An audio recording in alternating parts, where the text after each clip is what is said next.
M I actually the strongest के episode 12 यानी last episode के स्टार्टिंग में हम हारुतो को देखते हैं जो कि प्रोफेसर के घर पे होता है और वो लोग वहाँ पे पार्टी कर रहे हैं क्योंकि इरिस और हारुतो ने उनकी लैब जो ज्वाइन करी है। और फिर हम देखते हैं कि प्रोफेसर इरिस को काफी ज्यादा ड्रिंक पिलाने लगती है और दूसरी तरफ हम पोलकोस को देखते हैं जो कि लगातार हारुतो के क्लोन को घूरे जा रहा था। ये देखकर हारुतो का क्लोन कहता है तुम मुझको लगातार घूर क्यों रहे हो? तो वो कहता है माफ करना, मैं तो बस ये सोच रहा था कि तुम और मैं बिल्कुल एक जैसे हैं। क्लोन कहता है पर वो कैसे? तो पोलकोस कहता है हमको जबरदस्ती चीजों में ड्रैग करवाया जाता है और हम ना चाहकर भी इन्वॉल्व हो जाते हैं। तो क्लोन कहता है हाँ बात तो सही है, लेकिन मैं तुमको हमेशा प्रोफेसर के साथ ही देखता हूँ। तो वो कहता है तुम ऐसा कह सकते हो कि हम दोनों आपस में एक साथ स्टक हो गए हैं। वो बताता है कि वो पहले प्रोफेसर को पढ़ाया करता था।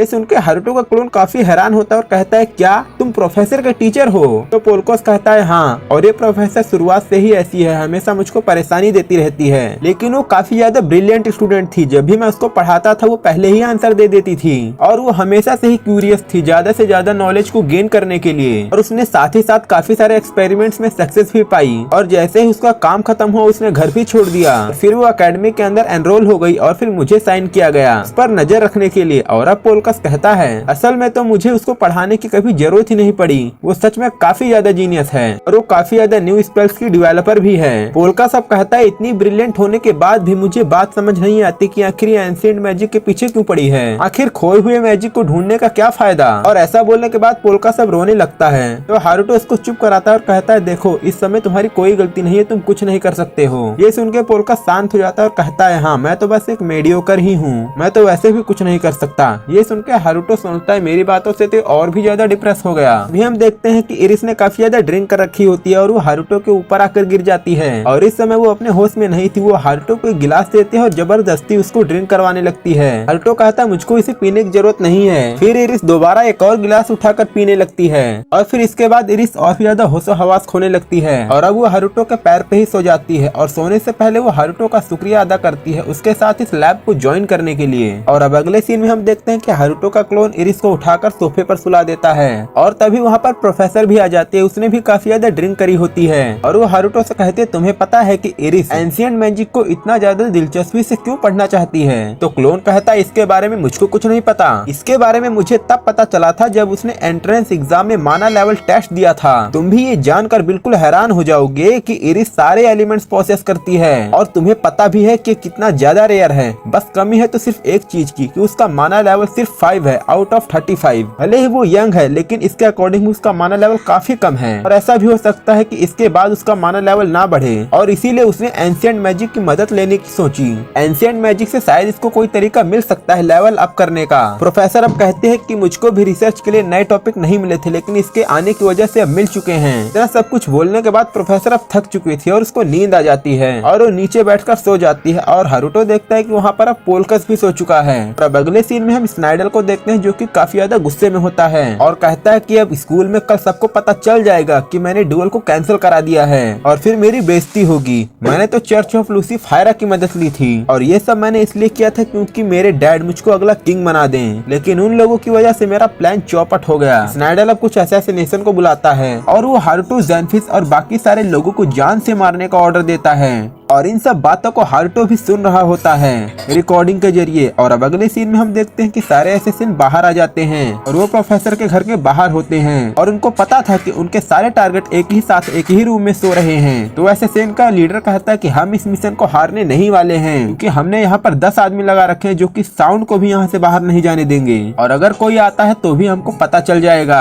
और साथ ही साथ हमारी तादाद भी 10 है, हम इस मिशन को हार ही नहीं सकते हैं। और ऐसा बोलने के बाद अब वो मिशन को पूरा करते हैं और वहीं पर एक असैसिनेशन सीधा आगे बढ़ने लगता है लेकिन तभी वो एक बैरियर से टकराकर नीचे गिर जाता है। ये देखकर अब बाकी का असैसिनेशन चेक करने लगते हैं कि आखिर ये बैरियर कहाँ तक लगा हुआ है और फिर उन्हें पता चलता है कि ये बैरियर तो बिल्डिंग के चारों ओर लगा हुआ है। फिर उनका लीडर बैरियर पर एक चाकू मारता है लेकिन उसको तो एक स्क्रैच भी नहीं आता। तभी अचानक से उनके सामने एनीवेयर डोर आ जाता है और उनको पता नहीं था ये क्या चीज है। तभी उसमें से एक असैसिन बोलता है कि हारुतो जेनफिश के साथ एक पर्सन है जिसका नाम है शिवा और वो काफी स्ट्रेंज पावर्स का यूज करता है और हो सकता है ये सब उसी का काम हो, संभल कर काम करना। और फिर उसमें से एक असैसिन चाकू लेकर हाथ में आगे बढ़ता है लेकिन तभी हारुतो उसका हाथ खींचकर अंदर कर लेता है। ये देखकर अब उनका लीडर ऑर्डर देता है कि अपने पावरफुल मैजिक का यूज करो और इस दरवाजे को तोड़ दो। तब वो लोग अपने मैजिक का यूज करते हैं लेकिन वो जो मैजिक होता है वो गेट के अंदर जाते ही गायब हो जाता है। ये देखकर उनका लीडर काफी ज्यादा शॉक था, उसको समझ नहीं आ रहा था अभी अभी क्या हुआ और ये शिवा है कौन। अभी एक असैसिन ऊपर देखने के लिए कहता है और वो ऊपर देखता है और उन्हें पता चलता है कि वहाँ पर तो काफी ज्यादा एनीवे डोर है जो कि हवा में तैर रहे थे और हारुतो एक एक करके उन सबको एनीवे डोर के अंदर खींचता जा रहा था। उनका लीडर अपनी स्किल का यूज करके पता लगाने की कोशिश करता है कि हारुतो आखिर किस डोर के पीछे है और उसे पता चल जाता है और वो उसी जगह हारुतो पे हमला करता है और यह हमला सीधे जाकर हारुतो को लगता है और हारुतो जमीन पर गिर जाता है और तभी एक हारुतो दूसरे दरवाजे से भी निकलता है तो ये देखकर उनका लीडर उस पे भी अटैक करता है और वो हारुतो नीचे गिर जाता है। तभी और भी दरवाजों में से हारुतो बाहर आने लगते हैं यानी शिवा। ये देखकर उनका लीडर शॉक रह जाता है और उसे पता नहीं था कि यहाँ पर इतने ज्यादा शिवा होंगे। आखिरकार वहाँ पे क्या चल रहा है ये सब उसको कुछ नहीं पता। तभी इसमें से एक असैसिन शिवा के हेलमेट को उतारता है और पता चलता है ये तो उन्हीं के साथ ही असैसिन थे। ये देखकर उनका लीडर कहता है ऐसा कैसे हो सकता है, इसने तो हमारे साथियों को ही पकड़ लिया। तो अब हारुतो उनके सामने आता है और कहता है फाइनली तुमने इस चीज को रियलाइज कर ही लिया। उनका लीडर हारुतो को देखते हुए उस पर अटैक करने वाला होता है लेकिन उसका स्पेल अपने आप ही ब्रेक हो जाता है और अब वो हिल भी नहीं पा रहा था। और फिर हारुतो उनको बताता कि मैंने तुम सभी की मूवमेंट को सील कर दिया है। और अब हारुतो कहता है कि तुम्हारा बॉस कितना ज्यादा बेवकूफ है, उसने इतने छोटे से काम के लिए असैसिनेशन को भेज दिया। और अब हारुतो लीडर से कहता है तुम्हारी बारी है, तुम अपने बॉस के बारे में मुझे सब कुछ बता दो वरना मैं तुम्हें छोड़ूंगा नहीं। और अब अगले सीन में हम देखते हैं कि हारुतो सारे असैसिनेशन को स्नाइडल के घर पे ले आता है और उन्हीं लोगों के बीच में हारुतो भी एक कुर्सी पर बैठा होता है और वो कहता है तो इन लोगों को तुम्ही ने भेजा था ना। तो स्नाइडल कहता है नहीं मैंने नहीं भेजा, मैं तो इन लोगों को जानता भी नहीं हूँ। तो हारुतो कहता है अच्छा तो तुम इन लोगों को जानते भी नहीं हो। और इसके बाद वो उसको रिकॉर्डिंग दिखाता है जिस रिकॉर्डिंग में स्नाइडल ने हारुतो और बाकी सब लोगों को जान से मारने का ऑर्डर दिया था। ये देखकर स्नाइडल काफी ज्यादा शौक रहता है और कहता है आखिर तुमने ये कौन सी स्पेल यूज करी। हारुतो उससे कहता है अब तुम क्या करना चाहोगे, तुम पूरी तरह फंस चुके हो और इतनी छोटी सी बात पे तुम्हें असैसिनेशन को नहीं भेजना चाहिए था। लगता है वाइस ब्लॉक पनिशमेंट से तुमने कुछ नहीं सीखा, तुम्हें इससे भी बड़ी पनिशमेंट देनी चाहिए। तो क्या अब तुम मुझको जान से मारने वाले हो। तो हारुतो उसको ईविल की तरह देखता है। ये देखकर स्नाइडल डर जाता है और कहता है मैं तुमको नहीं मारने दूंगा। ऐसा बोलने के बाद अब वो एक सिरिंज को उठा लेता है और वो अब उसको अपनी बॉडी के अंदर इंजेक्ट कर लेता है और अब उसकी बॉडी लगातार बढ़ते ही जा रही थी बिल्कुल हल्के जैसे और अब उसकी बॉडी एक अजीब सी क्रिएचर में ही बदल जाती है। इसे देखकर तो हारुतो भी डर जाता है और कहता है क्या ये इस एनिमे का प्लॉट ट्विस्ट है। तभी स्नाइडल अब हारुतो को जोर से मुक्का मार के उसे बिल्डिंग से नीचे फेंक देता है। नीचे आने के बाद हारुतो स्नाइडल को देखता है जो कि काफी बड़ा और खतरनाक लग रहा था। उसे देखकर हारुतो सोचने लगता है आखिरकार अब मुझे क्या करना चाहिए। तभी अचानक से स्टारलाइट का वीडियो कॉल आता है। हारुतो भी कॉल को उठाता है और वो कहता है तुमको इस समय पर सोना चाहिए। तो स्टारलाइट कहती है हाँ मुझे पता है लेकिन मुझे पता चला कि तुम कोई इंटरेस्टिंग चीज कर रहे हो तो इसीलिए मैं सो नहीं पाई। हारुतो कहता है हाँ इस समय मैं एक मिस्टीरियस मॉन्स्टर से लड़ रहा हूँ। तो स्टारलाइट कहती है तुम किस मॉन्स्टर से लड़ रहे हो। तो हारुतो कहता है ये एक ऑर्गेनाइजेशन है और इसने कुछ काम करके एक इंसान को मॉन्स्टर में बदल दिया है। ये सुनकर स्टारलाइट कहती है तो काफी बुरी बात है, क्या तुम अब उस आदमी को बचाओगे। तो हारुतो अब उसकी बात को मना नहीं कर पाता और वो कहता है ठीक है। जिसके बाद अब हम देखते हैं कि स्नाइडल हारुतो पे पंचिस से अटैक करने लगता है और वो भी पंचिस को डोज करे ही जा रहा था लेकिन एक मुक्का उसको लग ही जाता है।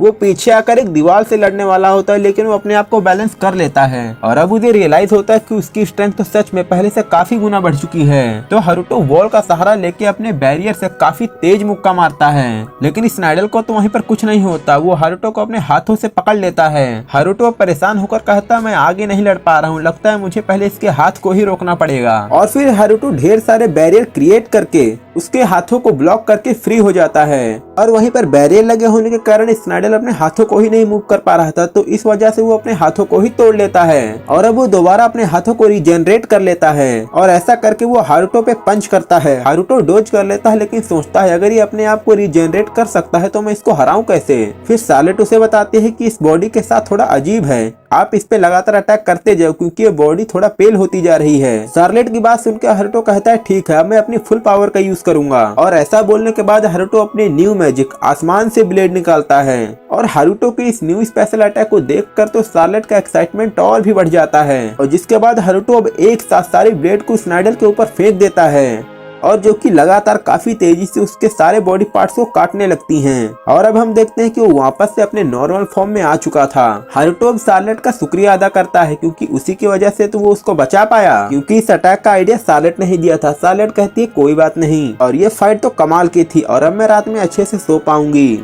और फिर वो हारुतो को गुड नाइट बोलकर चली जाती है और हारुतो सोचता है मुझे यहाँ पर सब कुछ क्लीन करना पड़ेगा। हारुतो अब स्नाइडल के पास आ जाता है और वो उससे बात करने की कोशिश करता है, लेकिन स्नाइडल काफी ज्यादा डरते हुए वहाँ से भाग जाता है। उसे देखकर हारुतो सोचता है शायद स्नाइडल बात करने के मूड में नहीं है। हारुतो अब उस सिरिंज को लाकर इस घर को जल्दी से क्लीन करके सो जाने के बारे में सोचता है, क्योंकि वो काफी थक भी चुका था। और अब दूसरी तरफ हम हारुतो के क्लोन को देखते हैं जो कि सोकर उठता है और वो विंडो की तरफ आता है और वो कहता है मैं इस सराउंडिंग्स को काफी ज्यादा एंजॉय कर रहा हूँ, तुम्हें कैसे लग रहा है? तो हारुतो कहता है तुम और मैं तो एक ही है, तो मैं भी तो इसको एंजॉय ही कर रहा हूँ। फिर हारुतो कहता है तुम्हें इस सब के बाद भी मजा आ रहा है? जिसके बाद उसका क्लोन शर्मा जाता है और कहता है हाँ मजा तो आ रहा है। फिर वो कहता है क्या तुम्हें लगता है कि हमारी ये वाली जिंदगी पहली वाली जिंदगी से ज्यादा बेहतर है? फिर हारुतो कहता है हाँ हमारी ये वाली जिंदगी सच में काफी बेहतर है। पहले मैं एक सर्टेन हुआ करता था, लेकिन अब मैं काफी ज्यादा चेंज हो चुका हूँ और यहाँ आकर मुझे पता चला कि औरों के साथ रहने पर भी मजा आता है। हारुतो अब कहता है कि सुबह होने ही वाली है, तुम यहीं पर रुकना, तुमने काफी अच्छा काम किया। और ऐसा बोल के हारुतो वहाँ से जाने लगता है। और अब अगली सुबह में हम रॉयल कैपिटल में लीजा और फ्ले को देखते हैं और वो एक बूढ़े आदमी से पूछ रहे होते हैं कि क्या तुमने रॉयल कैपिटल में कोई अजीब सी चीज देखी है? और वो बूढ़ा आदमी तो बहरा होता है। फिर वहीं पर कुछ अजीब से लोग आते हैं और कहते हैं अगर तुम्हें बात ही करनी है तो तुम हमसे बात करो। तो फ्ले भी उनकी बात मान जाती है और उनके साथ जाने लगती है, लेकिन उन लोगों के तो इरादे ही गलत थे। और अब अगले सीन में हम देखते हैं कि फ्ले ने उनकी बड़ी गंदी हालत कर दी है और वो पूछने लगती है कि अगर कैपिटल में कोई चीजें हो रही है तो तुम हमको बता दो। और उन लोगों को पता था ही तो वो उनको बता देते हैं। और अब अगले सीन में हम देखते हैं कि सभी लोग मीटिंग कर रहे हैं, जहाँ पर लीजा शार्लेट को सारी बातें बता देती है। तो शार्लेट कहती है मतलब कि किंग और क्वीन कॉन्सर्ट के बीच में रिश्ते काफी खराब चल रहे हैं और साथ ही साथ अरिस्टोक्राट के बीच में अनरेस्ट चल रहा है। और अब धीरे धीरे मेरी प्रेडिक्शन सच होते जा रही है, रॉयल कैपिटल पर धीरे धीरे खतरा मंडराता जा रहा है। ये सुन के लीजा कहती है मैं इसके बारे में श्योर नहीं हूँ। इनकी बात पे जोनी कहता है नहीं, दुश्मन ने अपनी चाल चलना शुरू कर दिया है। क्या तुमने नहीं देखा कि कल किस तरह हारुतो ने उस स्नाइडल से लड़ाई करी थी? जोनी अब शार्लेट से कहता है चलो एक बार फिर से स्नाइडल और हारुतो के बीच की फाइट की फुटेज को दोबारा देखते हैं। और वो सभी लोग मिलकर दोबारा उनके बीच की फाइट की फुटेज को देखने लगते हैं। उनकी फाइट को देखने के बाद सभी कहते हैं कि हारुतो कितने ज्यादा अमेजिंग और स्ट्रॉन्ग है। शार्लेट सभी से कहती है कि स्नाइडल स्टूडेंट काउंसिल का वाइस प्रेसिडेंट है, मुझे तो लगता है कि कोई हिडन स्टूडेंट काउंसिल है जो कि उसको ये करने के लिए ऑर्डर दे रहा था। और ये सभी इंसिडेंट तभी से हो रहे हैं जब से हारुतो ने एकेडमी के अंदर एंटर किया है। इसका मतलब कि उन लोगों को हारुतो की पावर के बारे में पता चल चुका है और इसीलिए वो अपने प्लान के अकॉर्डिंग भी चल रहे हैं। और इस बात में कोई दो राय नहीं है कि ये इविल ऑर्गेनाइजेशन वही है जो कि रॉयल कैपिटल को तबाह करना चाहती है। ये सुन के फ्ले कहते हैं दुश्मन कितने भी ताकतवर क्यों ना हो, लेकिन वो हारुतो के सामने नहीं टिक पाएंगे। तो शार्लेट कहते हैं तुम्हारी बात तो सही है, लेकिन हमें ये भी नहीं पता कि हमारे दुश्मन कहाँ छुपे हुए हैं और इसीलिए मुझे लगता है कि हमारे एक्शन लेने का टाइम आ चुका है।